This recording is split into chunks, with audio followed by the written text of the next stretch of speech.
To nevyloupal. Máš pravdu.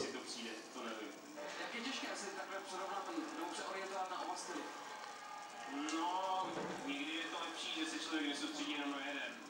Protože může přijít nějaký zranění, který vás vyřadí jako z něčeho, co potřebujete. Budeš stávat? Já mám hlavně, stávat, vole, já hlavně nevím. Já jsem včera nedělal rozpis cvičení mýho, vole. To dám muset vlastně. To je krásně vidět, jak nemám zub, vole.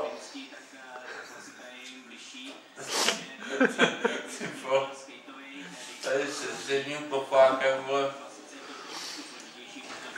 Náhle.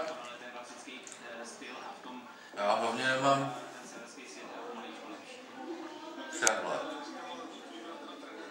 o tom, co já dneska mám vůbec za cvičení, vole.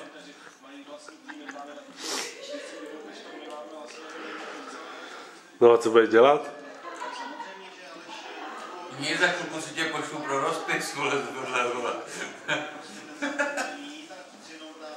Že ty to jo, podprd. Delníku, vole.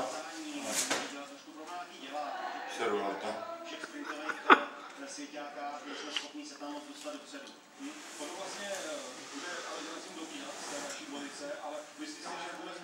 Co já udělám s tou chutkou, vole? Já si myslím, že se to potrhá částečně, doufám, že tam budeme, ale určitě na čas, protože jsem si všiml, že jsem finále startují například Angeres, úplně nejlepší Němci, vidět, že Němci prostě nemají medaily. Já nemůžu jíst, když mě točíš, vole.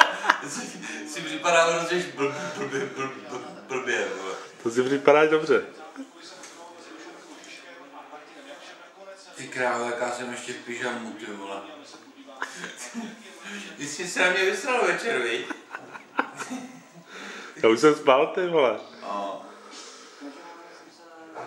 Já jsem, vole, spal taky, vole. Ještě dřív, než jsem lez do postele, vole. Začal jsem zprávu se seznamováním.